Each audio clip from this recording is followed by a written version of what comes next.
வணக்கம் திருஷா. வணக்கம்.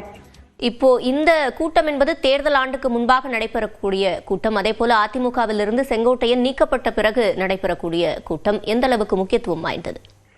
உங்கள் செய்தியாளர் சுபாஷ் கூறிய மாதிரி அரசியல் ரீதியாக ரொம்ப முக்கியத்துவம் வாய்ந்த ஒரு பொதுக்குழு செயற்குழு கூட்டம் தான். கண்டிப்பாக செங்கோட்டையன் அவர்கள் நீக்கத்திற்கு அதிலே ஒப்புதல் பெறப்படும்.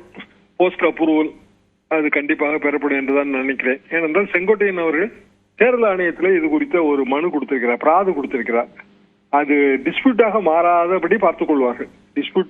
டிஸ்பியூட்டாக போட்டால் சர்ச்சை எண், தாவா எண் என்று போட்டு தேர்தல் ஆணையம் விசாரணைக்கு அழைக்கும்.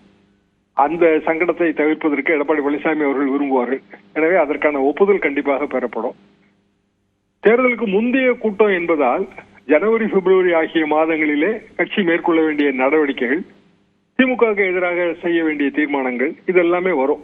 கண்டிப்பாக மத்திய அரசுக்கான பாராட்டு தீர்மானங்களை எதிர்பார்க்கலாம்.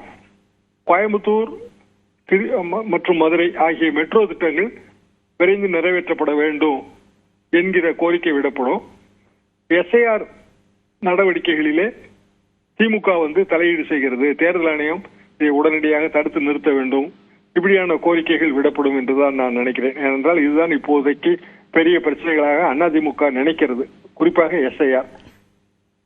மெட்ரோ திட்டங்களுக்கு எதிர்ப்பு திமுக அரசியல் ரீதியாக எடுத்திருப்பதால் அதிமுக அரசியல் ரீதியாக எடுத்துத்தான் ஆக வேண்டும். எது எப்படி இருந்தாலும் மிக முக்கியமான பொதுக்குழு செயற்குழு கூட்டம் தான் இது.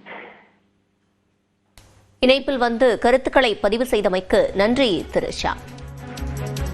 அதிமுக செயற்குழு மற்றும் பொதுக்குழு உறுப்பினர்கள் தவறாது அதிமுகவின் கூட்டத்தில் கலந்து கொள்ளுமாறு தற்போது அழைப்பு விடுக்கப்பட்டிருக்கிறது. சென்னையில் டிசம்பர் 10 இந்த செயற்குழு பொதுக்குழு கூட்டம் நடைபெற இருக்கிறது.